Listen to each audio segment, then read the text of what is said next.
ఈరోజు మనం నరేష్ గెహి గారి ఆఫీస్లో ఉన్నాం. సో నరేష్ గెహి గారు వెరీ ఫేమస్ అటర్నీ. ఆయన ఎన్నో క్లిష్టమైన కేసెస్ని హ్యాండిల్ చేయడంలో చాలా టాప్ అటర్నీ అని చెప్పొచ్చు. అమెరికాలో అత్యుత్తమమైన లాయర్లో ఆయన కూడా ఒకరు. సో ప్రధానంగా మనం చూసినట్లయితే ఇప్పుడు మనకి ఆఫ్టర్ ఎలక్షన్స్ ట్రంప్ విక్టరీ అనేది కూడా ఒక విధంగా ఇమిగ్రేషన్ పాలసీ అనేది చాలా కీలకమైనది. ఈ ప్రాసెస్లో ప్రతి ఒక్కరు కూడా ఈజీగా తీసుకునే పరిస్థితి అవకాశం ఏమాత్రం లేదు. సో ఖచ్చితంగా ప్రతి ఒక్కరు కూడా ఇమిగ్రేషన్ విషయంలో చాలా పకడ్బందీగా ఖచ్చితంగా పర్ఫెక్ట్గా వర్క్ చేయాల్సిన పరిస్థితులు నెలకొంటున్నాయి. మరి ట్రంప్ హయాంలో ఏ విధంగా ఇమిగ్రేషన్ పాలసీస్ రానున్నాయి, అదేవిధంగా ఏ విధంగా ముందుకు పోతే పర్ఫెక్ట్గా ఎటువంటి ఇష్యూస్ లేకుండా వారి కెరీర్ని ముందుకు తీసుకువెళ్ళొచ్చు అనే విషయంపై మనం ఇప్పుడు డిస్కస్ చేయడానికి మనతో గెహి గారు ఉన్నారు. సో ఆయన మాటల్లో మనం అడిగి తెలుసుకుందాం. Hello mister Gehi, how you doing today? So, a pleasure being with you. And firstly, thank you for interviewing me. A pleasure being with Sakshi TV, and especially with Sima, who's just wonderful. And I must say that Sima, it was such a great time to be at the ITSF conference, especially because I was one of the speakers, and we discussed about some pressing issues about immigration. But now things are going to be a little rough from the world of immigration, especially because Trump is going to be the president. So today we are going to focus upon the impact the Trump administration will be having in the employment-based immigration process. And we will have a very special report today focusing on IT companies as to what they can expect in terms of immigration, especially when Trump becomes president. Based on the immigration and non-immigration process, how it's going to be like, it's a challenging, people are thinking. So how the people should come up with their things and how they can make it easy. Right. So Sima, number one thing is that a little bit about myself. I'm a fighter in the courtroom. We fought cases, in immigration before the federal courts.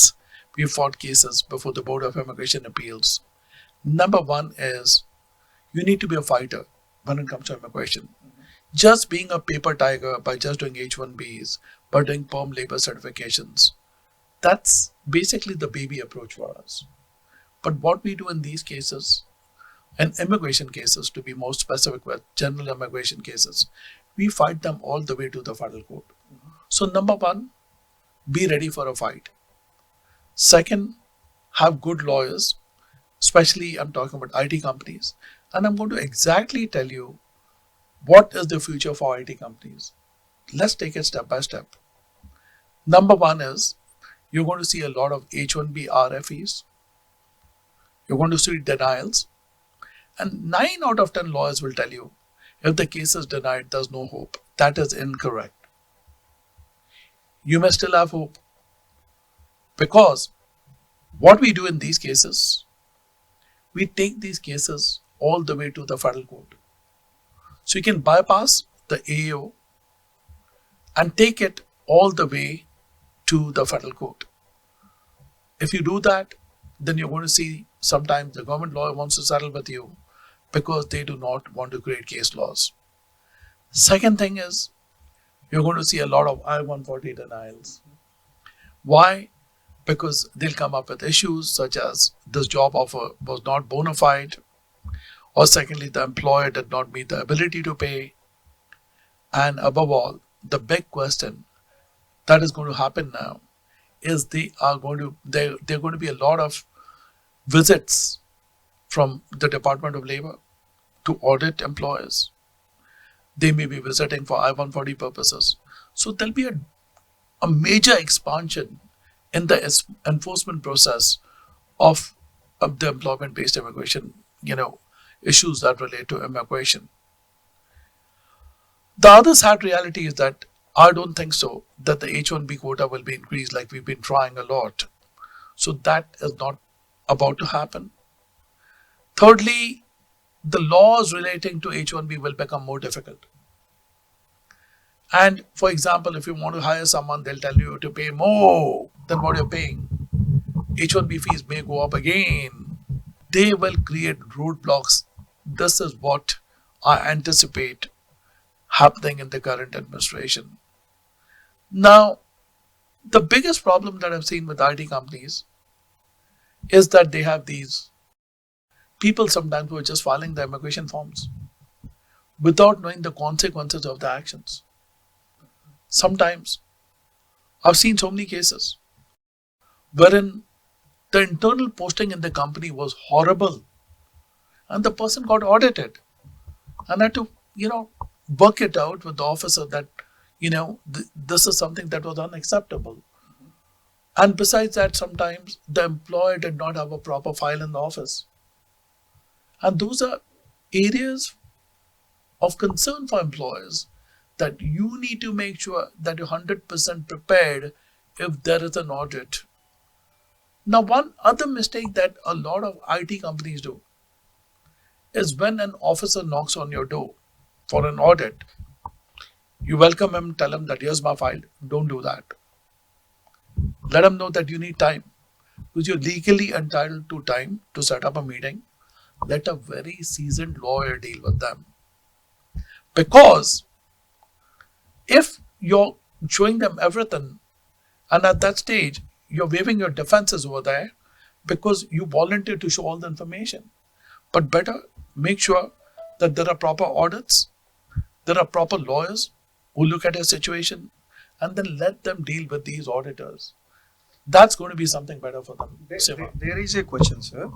If the employer, most of them, what IT company is happening, if someone come and they'll knock the door, they can't seem like how you suggested, like ask time. So the biggest challenge is here, if they ask time, how he will take it. If I am good, why don't I show the file? He will take in something like it maybe went in a wrong way or convey in a wrong way. So how can you address that? The way to address it, that it's your legal right to have a lawyer. Yes. Number one, tell them it's my right under the Constitution to have a lawyer. I'm exercising my right to counsel. The right to counsel is a very important right that is guaranteed under the Constitution of the United States, and you have the right to do so. And tell them that my lawyer needs time and I cannot talk to you at this stage, but I'll be happy to provide you with everything. And be polite to them. They do understand that you have the right to counsel. Second important thing that most lawyers don't do with IT companies, on a month-to-month basis, they don't audit the company's records. So good lawyer does auditing for the company. Because ultimately, you're working with the client. It doesn't take a lot of time for the lawyer to just have a cup of coffee with the employer, sit with them. It should be a win-win. When an IT company deals with an attorney, it should be a win-win situation. It should be something that the lawyer should be accessible. He should be there for you. Of course, you cannot win every case in life, like it's anything else you do in that life. But that relationship between the attorney, and especially when you're dealing with top IT companies, that should be very strong. The other thing which I do for IT companies, and there are many, many mistakes some people have done over the years. As you rightly know, Sima, I've been regarded as a super lawyer. I've won many awards, laws of distinction and everything over the years. But there's only one thing I must tell you. I've written books on immigration. My book is Immigration for Everyone. It's available on Amazon too. There is one thing which I must stress to IT companies. Just make sure, be very careful before you're letting your employee go. Because most of these complaints are triggered by your own employees. And you don't even know that. And when those complaints come into the Department of Labor or when they go to immigration, folks, believe me or not, I've seen employers going to jail. People have gone to jail, especially in the state of Texas. And sometimes there's no hope. To tell you a simple thing, I know of someone who retained a lawyer, a good IT company, had a lawyer, and the IT company asked him a question. And Sima, this question has not been answered by any lawyer on your TV channel. The question was, oh, I love this employee very much. He is very good in Java. He's very good in Spring. He's very good in Hibernate. And he's extremely good in Tomcat. I really don't have a project right now, and can I keep him on bench? So this was the question from an IT company, or the owner of a big company. And so he said, I don't want to lose this employee. So he got some advice from somewhere. He's telling this guy, the employee, why don't you pay me money in cash? I'll run your payroll. Yes. There's a lot of. This is the biggest bullshit you can ever do in your life. Excuse my language. Because you know what you did? You violated the crime, you committed the crime of structuring financial transactions. Serious issue in America. Yes. You may have violated RICO if you've done this on multiple occasions. RICO is civil, which is racketeering and corrupt organizations. It can also be criminal. Do people know that? No. Now, you might have done it with this employee, but the other employee, you got to know, he may file a complaint with that Department of Labor. Yes.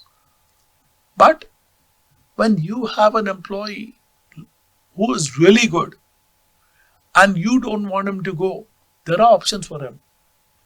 Good lawyers come up with legal options that are beneficial to the employee and to the company.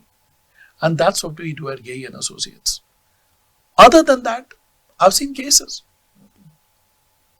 wherein the general consensus is EB2, EB3, EB2, EB3. Get that out of your mind. There are ways you can even go for EB1A, and you can bypass the entire labor certification process.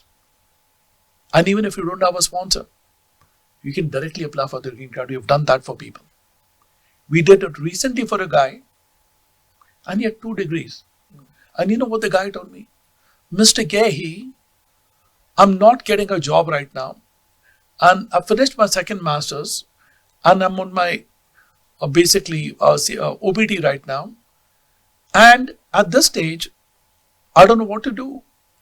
And I told him, dear, you have these 2 degrees. And he came in through his aunt, and the aunt told him, go to Mr. Gehi and see what he can do for you. I gave this guy hope. I told him, listen, you have 2 degrees, you have these publications. I can work with you. And if you're ready to put in a little bit of time, you may be able to get your green card in 2 to 3 years. First, he was completely kind of shocked. He said, no, Mr. Gehi, it's not going to happen. Real story. The aunt told him that exactly, listen to what Mr. Gehi is saying. He said to me that I know I'm just going to try my luck, but I have no hope. Folks, believe me or not, this guy worked hard and he was successful under the EB1A. And now, how many years did he save? 20 years. Yes. EB1A can be done in 2 to 3 years. I'm talking about exceptional ability. I'm not talking about the L1A. People get confused. That's EB1C. That's different. But a good lawyer is creative. When an employee is about to fall out of status, which means he has a 60 days, you have your severance. We also look at employment agreements for employers because it's very important for you. Because sometimes when the Department of Labor comes in or immigration may come in, they may also ask you for your employer-employee agreements. It's critically important for IT companies to have strong lawyers. Folks, I'm so happy I was at IDServe and I seen a lot of them have grown so much. But when I was asking them questions with some of the employers, great people, wonderful people, but the way the immigration files are being handled, I would say that can be much better. The unfortunate consensus is that I have this person working in my company, she's doing the H1B so well, and it is all getting approved. That's not the best answer. You just need 1 or 2 cases to get screwed up. And after that, what happens? You're opening up a can of worms. So be careful, be safe, do well when you're dealing with the perm process. Make sure your advertising is perfect. Make sure that exactly you have the prevailing wages in order. Make sure that you advertise properly. Make sure you have a proper folder. Make sure that you have the proper degree listed for the employee. So that is another big blunder when you file the I-140. Because your form might be approved, but your I-140 will be denied. The other thing is that be careful when you're using an H-1B for a programmer analyst. Sometimes they just give you these lousy queries that this is not a specialty occupation, but good lawyers fight it out. Having a good lawyer, you can go with any lawyer of your choice, but make sure that your lawyer knows the law. And there's another new thing which I've been observing, Sima, which you're going to love. And this applies to students. Now, there are students who get messed up when they come and join IT companies, and they get, these STEM occupations. And in one of the cases, this wonderful person, he got a letter from some company, and he got the letter. He was happy. And then after that, he applied for the H-1B to a very good company. And then when he went for a stamping to India, the gentleman was from Hyderabad, if I remember. Very nice. He went before the consulate. And the consulate told him, sorry, sir, you have committed a fraud. And this was a big IT company calling me, Mr. Gehi, we want this guy. Later on, I found out that the letter that he got initially, not from this company, because, to get your papers, your work permit, you need to get a letter from a company to show that exactly, you're eligible for it, that you'll be training with the company. That was a fake letter. And the guy charged him $500 to give a fake letter that he'll be working. And this guy paid him. Then after that, he went to another company. This company sponsored him for the H-1B. He went back. So in these cases, you have to apply for the 212D3 or the 212D5 fraud waiver. So if the fraud waiver is approved, then only that person can come back. So we handle very complicated cases, especially when it comes to IT companies. They can be sometimes, that can be dealing with the Department of Labor. Sometimes you're dealing with the complex H-1B RFE. You're dealing with an I-140 RFE. And in another twist case, which I would love to tell you, you're going to love the Sima, what we did. So, husband and wife, husband's I-140 was approved, happily married to this lady, and she had a 485 in process. And she was working for a very nice IT company. And suddenly, while the 485 is pending, at that time, the husband decides to divorce this lady. And now this lady is a very important person who's working in this IT company. So the boss called me up and told me, whatever it is, I want this lady to be saved. Sima, what we did? We fought with immigration. And we told them that even if the divorce goes through, she's entitled to a green card. We were able to get this lady the green card. Wow. So it's all about strategy in cases. And just basically getting an I-140 denial doesn't mean that it's the end of the game. The leading case, if you want to take it, to the federal court, there are many cases through which you can take it to the federal court and bypass the AAO completely. And the biggest blunder which I've seen, this happens in the profession. Some lawyers are good, some are bad. The response to these RFEs is pathetic sometimes. It's horrible. Because if your response is horrible, then the AAO or basically the federal court is not going to entertain you because you shot yourself in the foot by giving evasive answers, by not answering questions properly, or giving them answers that were not relevant to the query.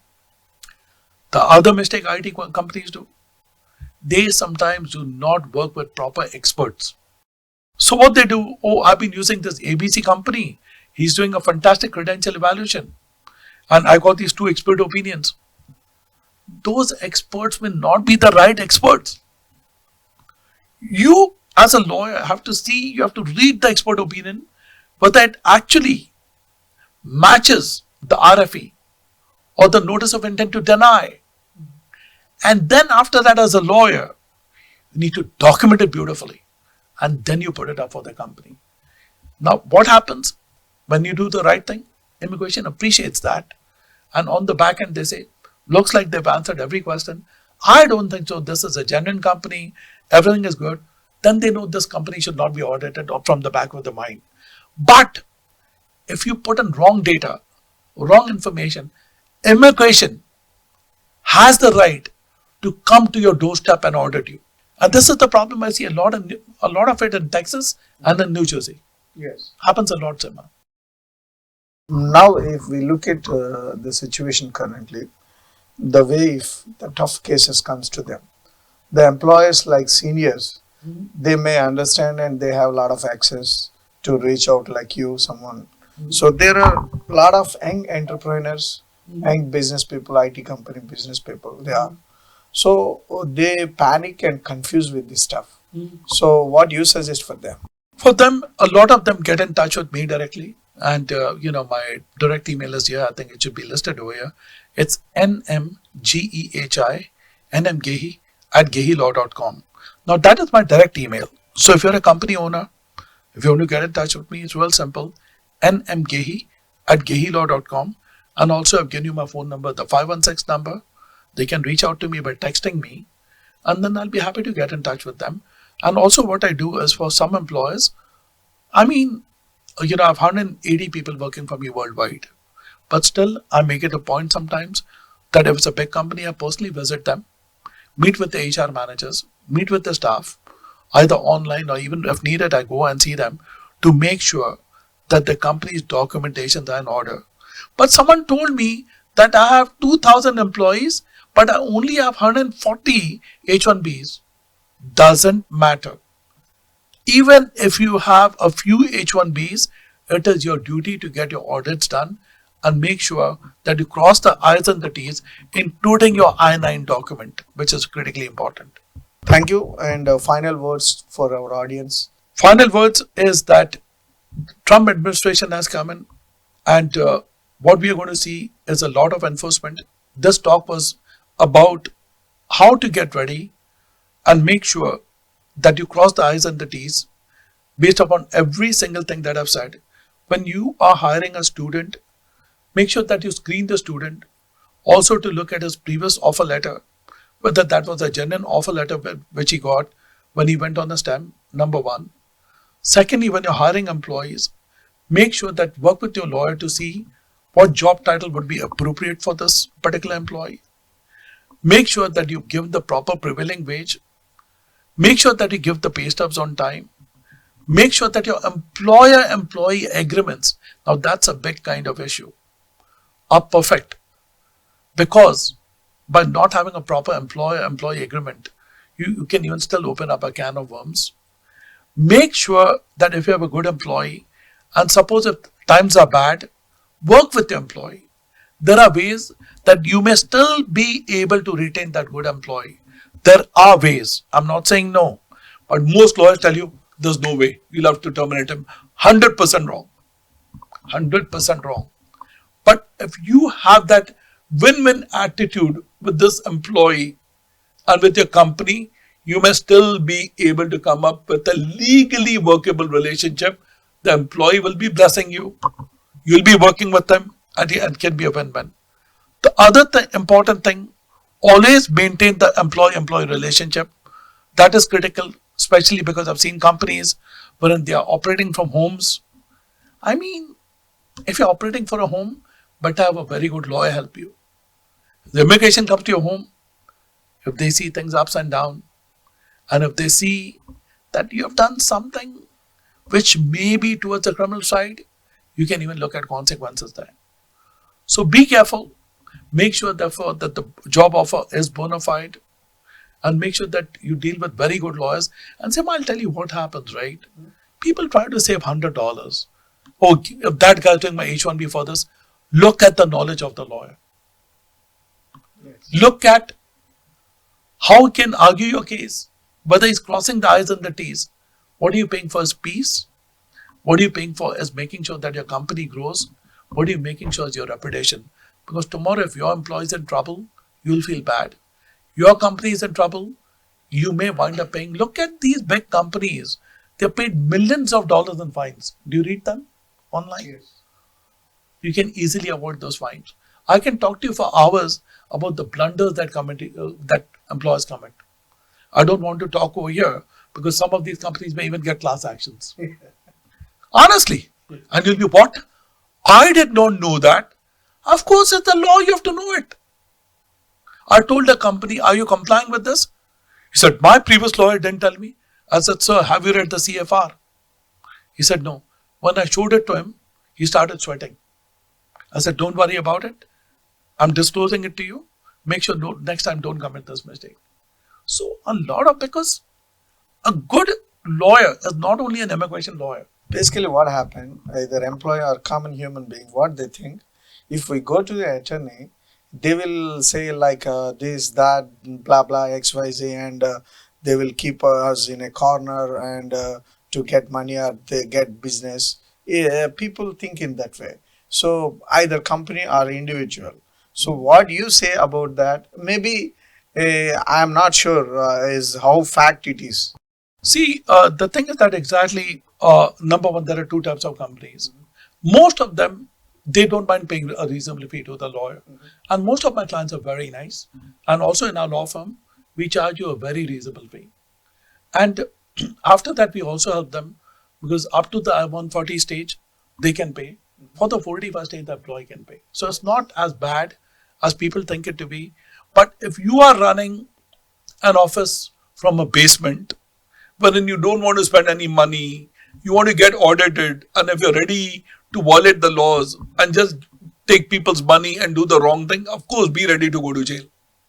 Because the purpose of the H-1B visa is to give people a bona fide job offer.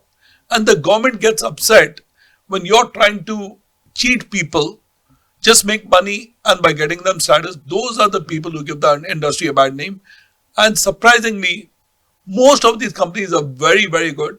But some of them are just kind of, you know what I mean? They give us a bad name. Yes. So in a sense, do not do an H-1B for someone for the heck of it. Be blunt enough to let them know I cannot do it for you because you are safeguarding your interest and your company and your family. Right. And my direct number is 516-703-3767.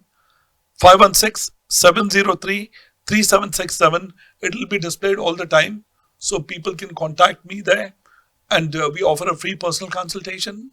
And other than that, I love speaking to IT employers.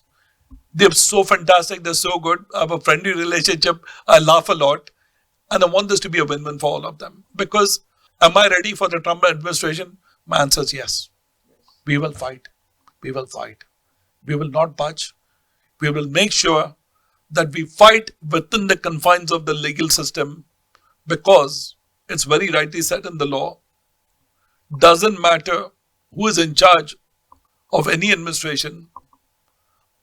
Judge Marshall has very wisely said it, that the true administration of justice is the firmest pillar of good government, and I'm with you on that. Thank you, folks. Thank you so much. So చూసినట్లయితే ఓవరాల్గా Trump administration తీసుకొస్తున్న మార్పులు కానీ వచ్చే అపోహలు కానీ వీటన్నింటినీ కూడా ప్రిపేర్డ్గా ఉండమని ఐటీ కంపెనీస్కి కానీ ఇండివిజువల్ ఎంప్లాయీస్కి కానీ అందరికి కూడా నరేష్ గెహి గారు కాల్ చేయడం జరిగింది. అదేవిధంగా మీకు ఎటువంటి ప్రాబ్లం ఉన్నా వాటిని చూసి భయపడకుండా ఫైట్ చేయడానికి సిద్ధంగా ఉండండి. అదేవిధంగా మీరు చూసుకునే లీగల్ టర్మ్స్ కానీ ఆడిటింగ్ కానీ ప్రతి విషయంలో కూడా చాలా క్లియర్గా క్లీన్గా ఉండే విధంగా ప్లాన్ చేసుకుని ఉంటే చాలా మంచిది అవుతుంది అని ఆయన కూడా సజెస్ట్ చేయడం జరిగింది. ప్రధానంగా ఎంప్లాయీ కానీ ఐదర్ ఎంప్లాయర్ కానీ వాళ్ళు ప్రధానంగా ఏదైతే బేసిక్గా ఫీ విషయంలో కాంప్రమైజ్ కాకుండా లాయర్ విషయంలో ఖచ్చితమైన స్టెప్స్ తీసుకుంటూ ఎప్పటికప్పుడు వాళ్ళు రివ్యూ చేసుకుంటూ సేఫ్గా క్లీన్గా ఉన్నట్లయితే ఖచ్చితంగా సిస్టంతో ఫైట్ చేసే అవకాశం, తద్వారా లబ్ధి పొందే అవకాశం, ఇష్యూస్ నుంచి పూర్తిగా దూరం ఉండి ఏ పరిస్థితుల్లో అయినా కూడా ప్రాపర్గా సస్టైన్ అయ్యే అవకాశం ఉంటుందని ఆయన మాటలో తెలియపరచడం జరిగింది. సో ఎవరైనా కూడా ఆడియన్స్ ఆర్ ఎంప్లాయర్స్ స్క్రీన్ మీద కనిపిస్తున్న ఈమెయిల్ అండ్ కాంటాక్ట్ నెంబర్కి మీరు కాంటాక్ట్ అవ్వచ్చు. ఫ్రీ కన్సల్టెన్సీ అనే ఒక గొప్ప అవకాశం కూడా ఉంది.